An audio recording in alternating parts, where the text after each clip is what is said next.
lines. The question was asked about a certain neighborhood, a certain street, in which a fellow by the name of Lachman ben Ristak lived, and he refused to lease his space as an Eruv. And we saw machlokas in the Mishnah whether if one Jew and one non-Jew live in a courtyard together, whether that would invalidate the carrying in the courtyard for the Jew, and we saw in the Mishnah that Rabbi Tzvi Fischer, who's the halacha is like, said that only if there are two Jews it would prohibit them carrying, but if there's one, it would be okay. And the basis for this we saw in the Gemara is because that's more likely for you to have two Jews living in the courtyard, and Shema Yilmudum Vaseim, and maybe they will learn from these Romans or Greeks, whoever it was, and learn from their ways. And the concern is that when there's one, they wouldn't really live there for that long anyhow, because their life wasn't in danger. So the question was what to do in this case. So Abai suggested, why don't you all relinquish your rights to one person in the courtyard? So then everybody is really just a guest of the one household, and then it's just one Jew and one non-Jew living there. So then it says, but then you're circumventing the prohibition of the Chachamim of having multiple people that live in a courtyard or in an alleyway with a non-Jew. So he says, no, because Abai said this is something that's not common, that everybody would relinquish their rights to one person in the courtyard. And as such, it's a milsa l'shchicha, it's something that's not common, and the Rabbanan did not make the enactment that way. Well, after Abai said this, Rav Huna Bereid of Yeshua went and reported this and gave over this teaching in front of Rava. Amar Lei, so Rava said now on Samach Daled, Im Kem B'talta Torah Eruv. If you do this, you've negated the halachas of Eruv in a courtyard, Melissa Mover from that courtyard. So Gemara says, no, you're actually going to make an Eruv. Even though you don't need an Eruv, they'll make an Eruv.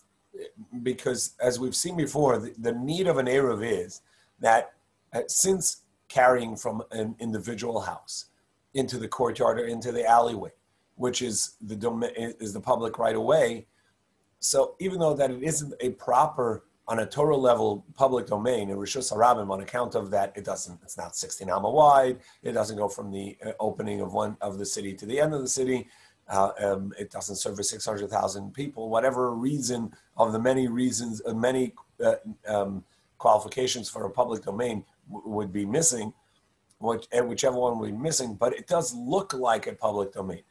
But over here, essentially you negate and so in order to make it look like a private domain, you have a joint meal, so it looks like a unified space. But if everybody negates their space to the one person, well, at that point, you don't need an Eruv, meaning you don't need the joint meal.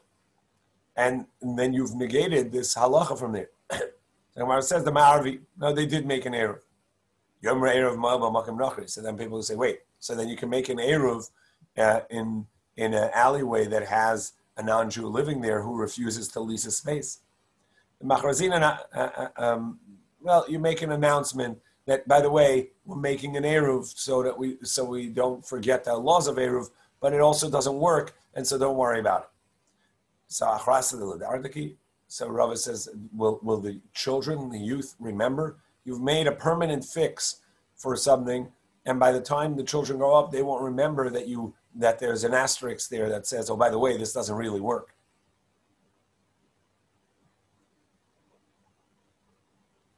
Elam Rava, so Rava came up with a different idea. Let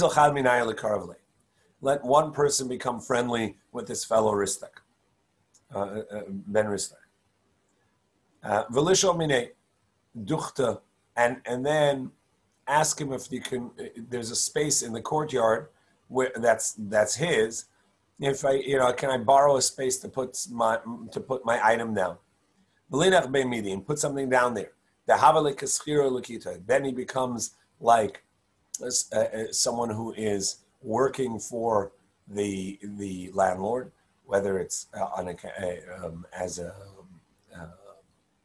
indentured servant, somebody who's working for the year, somebody's hired for the season, whatever it is, he now has some rights to that space. And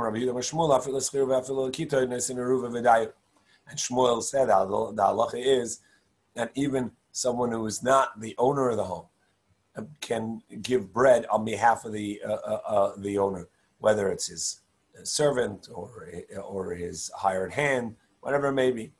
So the concept for this is that really, as we've seen, it's really not a public domain. In order to make it look like a private domain, we need everybody participating in a single venture of this joint meal. And for a non-Jew, a Jew can act on their behalf as well. For anybody, your servant and your hired hand can act on your behalf. And so over here, if this Jew becomes friendly with this Lachman Ben Ristak, who's refusing to lease his space to the Eruv, well, at least then somebody can do so on his behalf, and this somebody would be someone who has some rights to that domain. All this is essentially midrabanan, a rabbinic enactment, in order to make it look like, to show that this isn't a oraisa level a public domain. Amalei Abai Rav Yosef. Abai said to Rav Yosef, if a fella in the courtyard had 5 hired hands and 5 servants, Mao, what's the halacha? Do we say each one of them, since you just said that they can act on behalf of that property, can we also say that if there are 5 Jews as hired hands, each one of them now has to give their own bread into the meal, and that would invalidate the Eruv if not every single one of them has given into the meal? Do we say that just as to be lenient, we allow a hired hand to represent a single property, so too to be strict, we would say that each one of the hired hands that are Jewish have to represent that property, and if one of them didn't give in his bread, it would be an invalid Eruv. Amar Leis, Rav Yosef responded, if the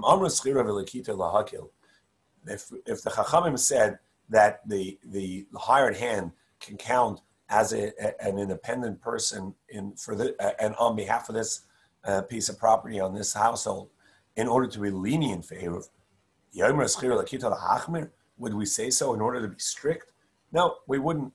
As Rashi says, we know this generalization already that we have, that when it comes to Eruv, all the halachas are that we are more lenient, and of course we're not going to consider each one a separate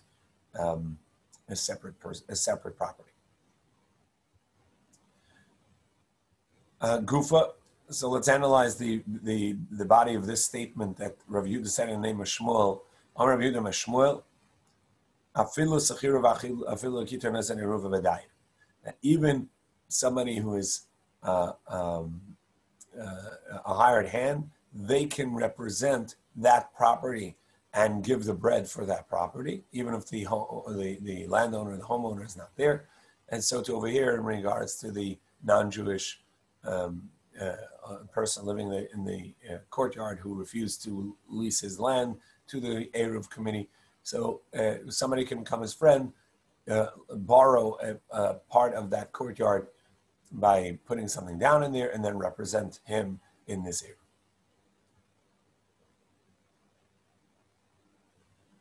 Amar of Nachman. So Nachman said, "Kama ma'alya hashmaita." How great is this teaching? Amar Rav Yehuda Mishmul, and another statement Rav Yehuda said in the Mishmul, Shasa Revius Yayin Al Yura. Somebody who drank a revius of wine, about 3 ounces of wine, Aliyah may not be a judge on and may not rule because he's intoxicated. Amar Rav Nachman, lo ma'aliyah hashmaita. Rav Nachman says this is not a good teaching. Because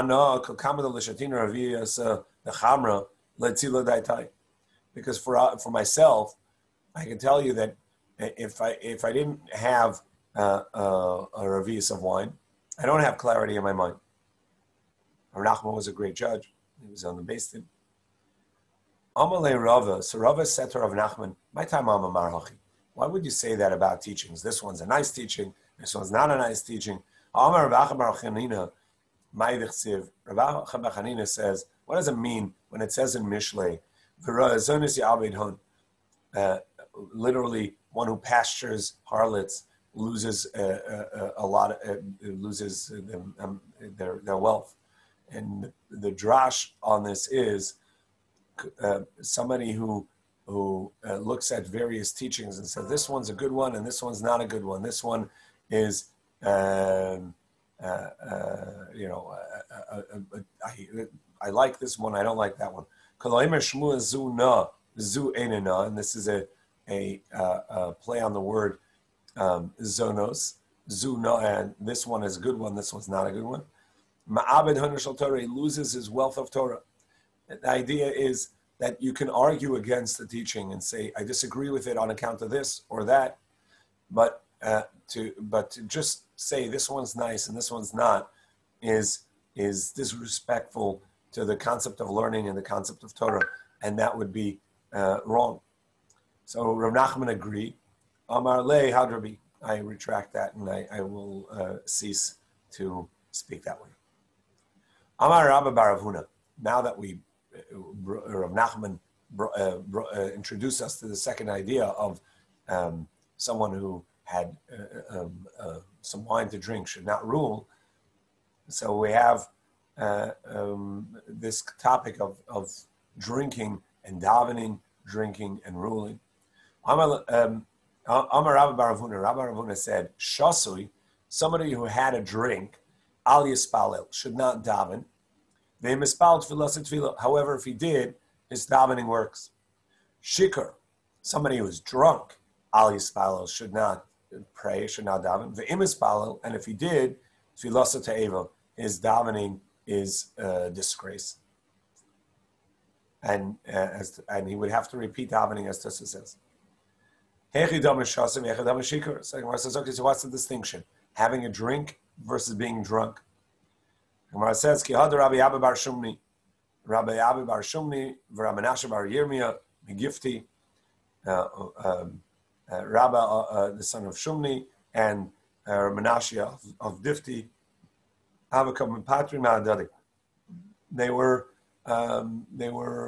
saying bye to each other. They had been together, and one was returning home, and one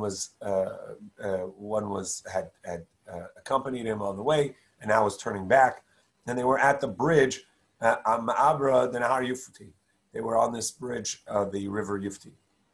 Amru Kochad Minon. Each one said, Lema Miltzad L'Shmi L'Chavri. Let's each give you over a teaching that the other may not have heard, and by doing so, we'll remember each other. The Amar Mari bar Rav Huna, because Mari, the son of Rav Huna, had said, person, when they separate from their friends, they should do so in a dvar halacha.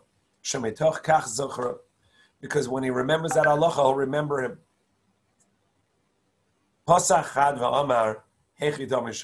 So one said to the other, well, okay, so in this halacha, what constitutes someone who had a drink, but if he davened, it still works, it counts. And what level is it someone that is drunk enough that their davening does not count?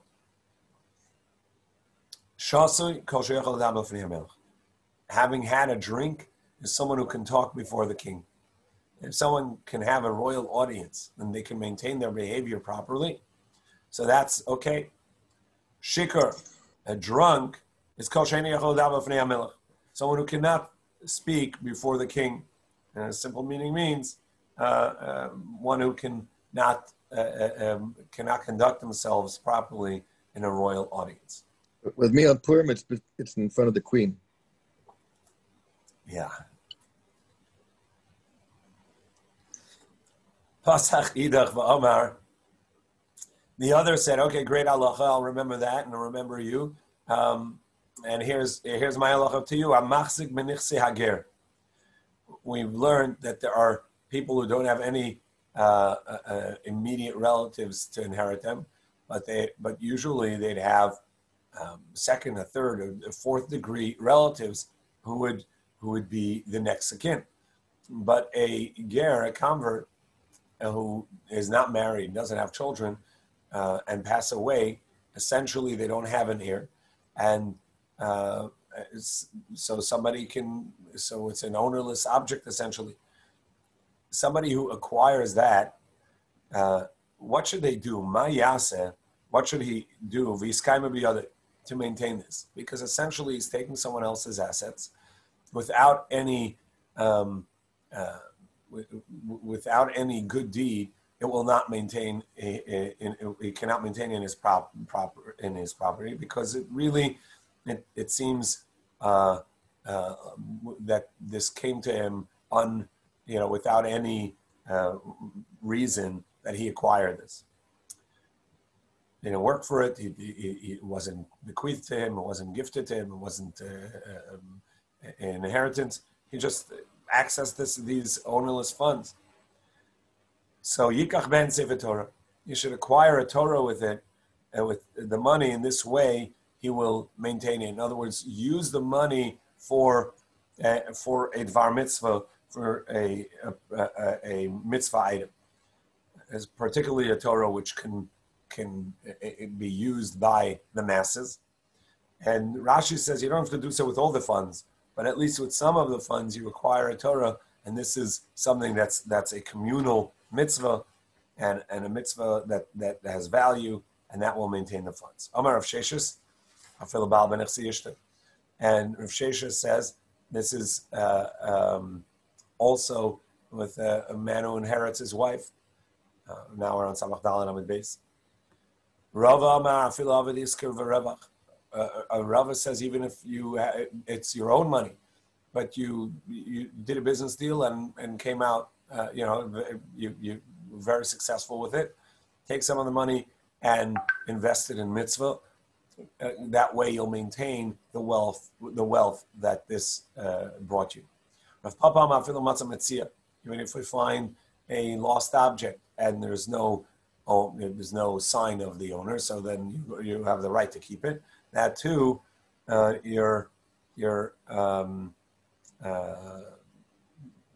essentially it's an ownerless object, but still, since it came to you without any toil, and it seems somewhat of an ill-gotten gain, even though not halachically ill-gotten or legally ill-gotten, but not through your toil and work. So do a mitzvah with it in order to maintain that wealth. Even if you're right to fill in with something, it doesn't have to be a Torah, tefillin as well. From which verse do we know this? That doing a mitzvah is what will allow for you to acquire and properly take hold of gains that were not through your personal toil. The Chsifra, it says, "Vayider Yisrael neder," that after Am Yisrael went to battle and they had these spoils of war, that they made a neder that they're going to do good with it and share it and give some to the mikdash. And so we see that through that neder, and Rashi says, and it says vecharamti, that they will separate and gift away some of it. So we see that it was through that they had a prayer that that they acquired it, and they would be able to do a mitzvah with it in order to maintain the wealth gained through this. Amar Rabbi Barabba, back to this not praying or not doing din while drunk. Amar Rami bar Abba, derech mil, travel of a mill, v'shena, and kolshu, and any type of napping. That would be enough to dull the effect of wine on this person, and then he can now daven or be a judge. So Nachman said, this is true if you only had Eruvin, about 3 ounces. But if you drank more than that, so then the way will make you even heavier and harder, and sleep will make you even more groggy and less clear. And now the Gemara challenges and travel of a mill will make the wine go away. Vatani will learn. It was a story with Rabbi Gamliel He was riding on a donkey. And he's traveling from a place, Akko, to a place Kaziv. And Rabbi Eli was traveling behind him, and Matzah Gluskin Baderech. He found a cake or a nice baked good on the road. The halacha is you're not allowed to pass food that's strewn about. You have to pick it up. It's disrespectful to pass over food and not pick it up. So Matzah Gluska Baderech, he saw this cake, food on the road. Amar la Eli tul Gluskin Meraderech.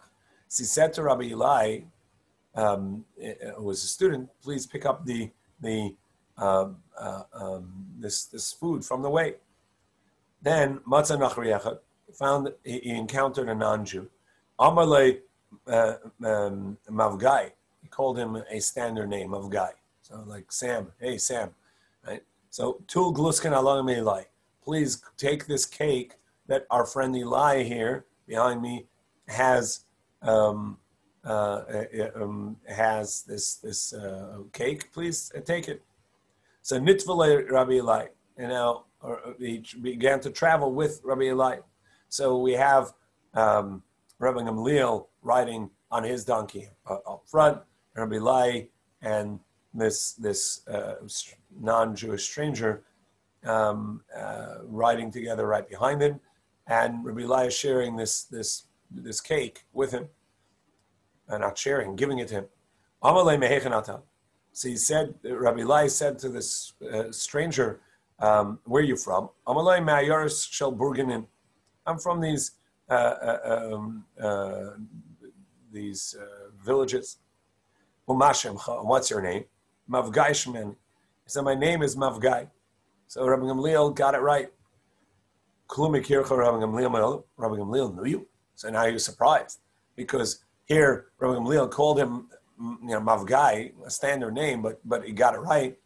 And that's his name. So he says, Rabbi Gamliel knows you? No, I never met this man before. So he said, Rabbi Eli said, we learned at this moment that he had the heavenly assistance, Ruach HaKodesh, in order to get the name right. We learned 3 halachas at that moment. One halacha that we mentioned before, that you don't pass over food. You see food strewn about, something on the ground. It's disrespectful, and you have to stop and pick it up. A Rabbi Gamliel wouldn't pass until it was lifted and picked up. And now he found this bread. Can he eat it? So we learned that you have to assume based on the majority of the travelers, and the majority of travelers on this road would be not Jewish, and so who would have made this gluska, this cake, this bread, a non-Jew. So we have to assume that it's not to be eaten by a Jew. And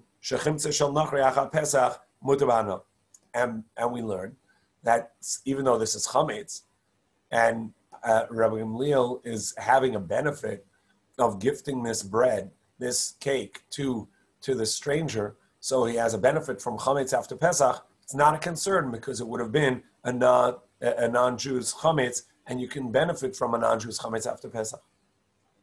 Kiva shegila chaziv. Now the Gemara continues with the story. And once they got to chaziv, ba echad lishol al nidra. Somebody came and said, Rabbi Gamliel, I made an oath, and I need to rescind it. I need it annulled. Amar lazeh she'imon klum shasinu revi'is yain italki. So he asked Rabbi Lai, or he said, wait, did we drink a revi'is of wine, of that Italian wine? Amar Lai, he said, yeah, we drank a revi'is. Im kein yitayal acharenu, achiyaf yeinenu. Says, okay, so let's go and we'll go for a stroll together, so that we can make sure that the wine that I had that will soften. In other words, the effects of wine will diminish.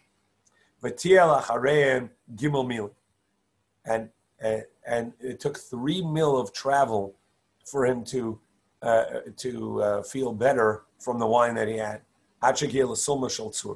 Till they came to literally the ladder of Tyre. It was an area in Tzur that was in Tyre that was basically a very steep incline, and they called it the sulam, the ladder of Tzur. Kiva shagila suma the Tzur. When they got to that place, Yorad Rabbi Gamliel Macharamo. Rabbi Gamliel got off his donkey, and wrapped himself in his talis, v'yoshav, over his head, v'yoshav, and he sat down, and then he annulled the vow. So we learned many halachas at that point. One, we learned that one revius, approximately 3 ounces of Italian wine, was enough to make him drunk, enough that he couldn't be on the Beis Din. And we learn, therefore, that level of having had a drink is sufficient not to rule. And we learn that Rabbi Gamliel says, look, let's go for a ride in order to have the effects of the wine wear off. I guess drinking and driving wasn't an issue then.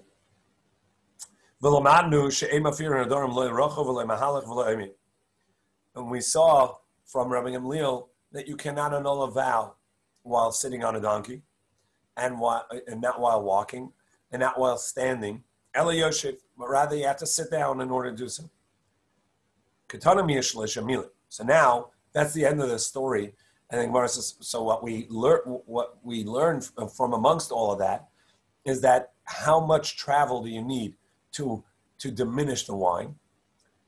You're going to need 3 mil. And you said that 1 mil travel is enough to diminish the wine. The Gemara says, Shani Yaine Talki, the Mashaket thing. Now, the distinction is, this is Italian wine. Italian wine, this Italki wine is stronger, and it's going to impair the person more than the wine that they had, and therefore for Italian wine he needed 3 mil. Where says, wait, the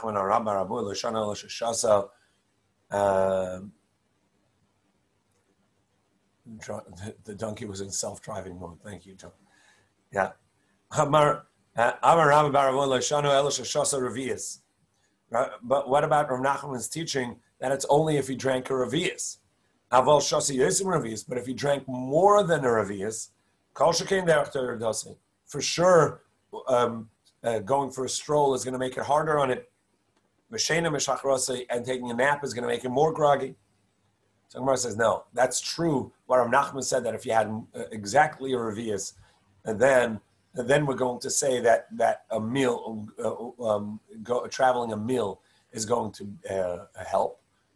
But if you had more than a revius, then actually going out is going to make it harder on you. But over here it was different because he was actually riding on a donkey, so it wasn't so hard on him because he wasn't walking.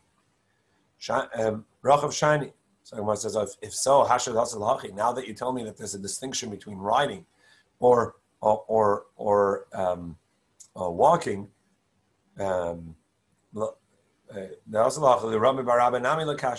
so we don't have the question of Rami Bar Abba either. Rachav Shani. So the original question also of 1 mil versus 3 mil is also not a question, because 1 mil is going to help you when you're walking. 3 mil is what you need if you're riding. Now, one of the things we learned in the story of Rabbi Gamliel was that in order to annul a vow, you would need to be sitting, and you couldn't do so while riding on a donkey. Aini, but that's not so. Rav Nachman had taught, you can annul a vow whether you're walking, whether you're standing, whether you're riding. Tanoi says, indeed, that's machlokas Tanoi. The ikalaman the Omar Paschim B'charata. There is a machlokas in Gemara Nedarim whether or not, in order to annul a vow, the Beis Din has to get the person who made the vow to express a charata, a regret, and the regret basically is a regret based on lack of information. If I had known A, I would not have made a vow, and since I didn't know it, but A was true at the time, so therefore they please annul the vow on the basis of this Pesach. It's called an opening. The opening being that I was missing information, which had I known it, I would not have made a vow. And there are those that say that the Chacham does not have to open a charata for him. The first opinion says the Chacham, the Beis Din is going to offer, if you had known this, would you have done it? And the second opinion says no, that you don't need this charata. You don't have to open with a question. Would you, did you know all the information when you made the vow? And Rabbi Bar Chana said to Rabbi, in the name of Rabbi Yochanan, my pasach le Rabbi Gamliel hu gav. In that story where Rabbi Gamliel traveled until the ladder of Tyre, this Sulmei Tzur, in order to reduce the effect of the Italian wine on himself, and then he annulled the vow. What Pesach did he have? How did he open for that? So he started off with him, and he said, "Did you know this verse when you made the vow? And if you had known it, would you still have made a vow?" The pasuk says, "Yesh bote command keres charef, noshan chachamim arpe." There's somebody, bote, from somebody who expresses, bitus asayim, somebody who made an expression. There's somebody who takes an oath, and command keres charev, and the fact that they took an oath is as it being pierced by a sword. Meaning that the very fact that they took an oath in an inappropriate time, an inappropriate manner, it just should not have made an oath. It's using your words is a very powerful thing. And you took an oath when was not necessary or shouldn't have been done. There's a limited time for promises, for oaths, and you did so. So it's like being stabbed by a sword, because of the danger and the strength of one's word. So, however, the words of the Chachamim Marpe heal that.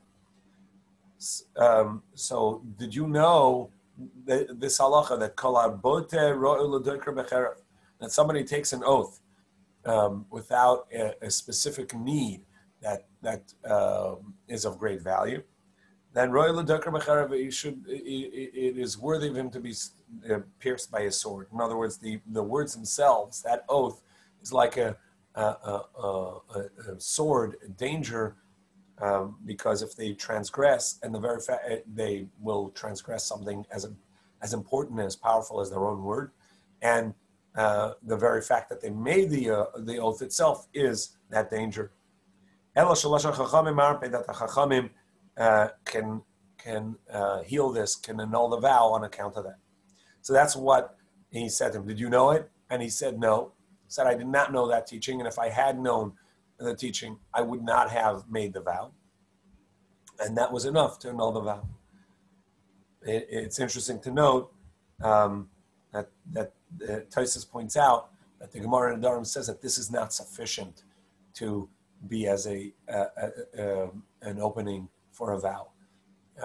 You would need something that was not a knowledge about the vow itself, or the power of the vow itself, but rather about what you made the vow.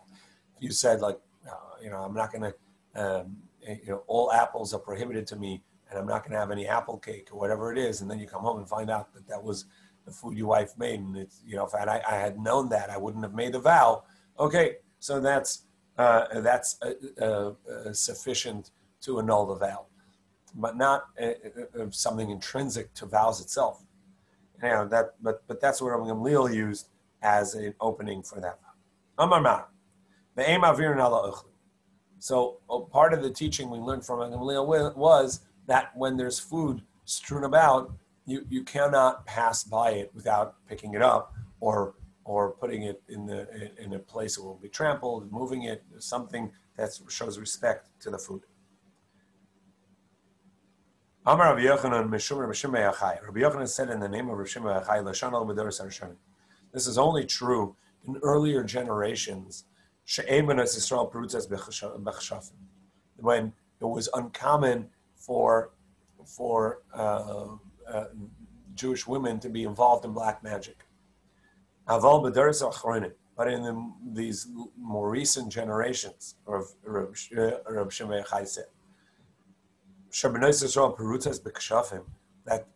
that Jewish women are also involved in this black magic, and it seems that food was a way to cast a spell on someone. They'd put food out, and when the person picks up the food, that would be a part of the entrapment in the black magic. So you're allowed to pass by it because it was a danger of black magic to pick it up. So Tana Shleimim Avir, if it's whole, if it's a complete piece of bread or cake, a whole bread, a whole cake, etc. So then Mavir, and then you pass by it because it's dangerous, because it would cast a spell and be involved in kishuf. But Pesisin Emavir. But if it was broken pieces, since that's not what's used in kishuf, so then you can't pass by it because there's no danger. Is that really true that they don't use bread, broken pieces of bread for black magic? But we have a verse that says, Yecheskel says,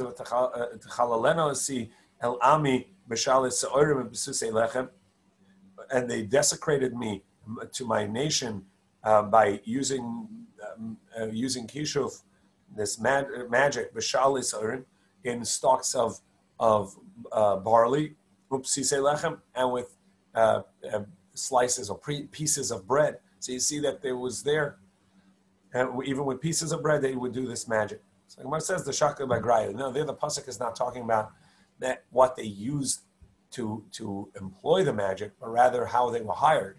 These sorceresses were paid with pieces of bread or barley, meaning that even with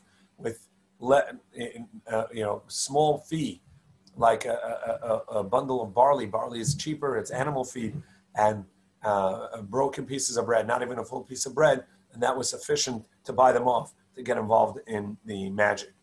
In any case, that's the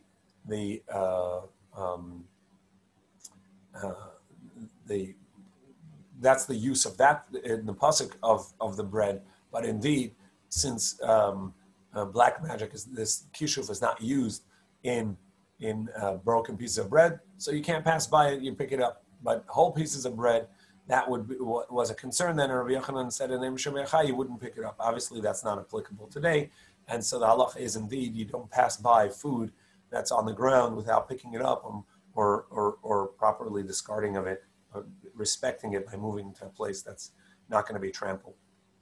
And also, obviously, the halacha is not to drink, and daven, not to drink, and rule. Tosfos here goes into the halachas of at what point one cannot rule, and if that's the same as when one can't daven, do they need the same clarity of mind, and do they have the same halacha? The Gemara seems to make a distinction that for davening, it would count even if you're drunk, but not as drunk as you couldn't stand in an audience before the king.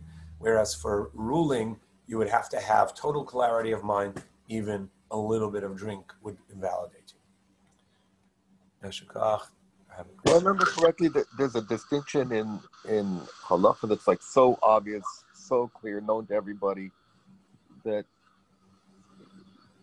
in other words, there's a difference between levels of the question. If the question's like it's a slam dunk, everybody knows that, then that would be permitted. Yeah, we saw a little bit about that earlier in regards to your ruling in front of the Chacham as well, right? When something is not really a question, it's just a lack of information, that would be different than if it was it needed shikol hadas, it needed some calculations and contemplation, like, well, does this apply? Does that apply? And that would need clarity of mind. But if it's what's the bracha on an apple, right? That doesn't really take much thought. You just have to know the information. So that would be something you're allowed to do. Yeah. Best wishes to you and your family. Thank you. Likewise. Best wishes.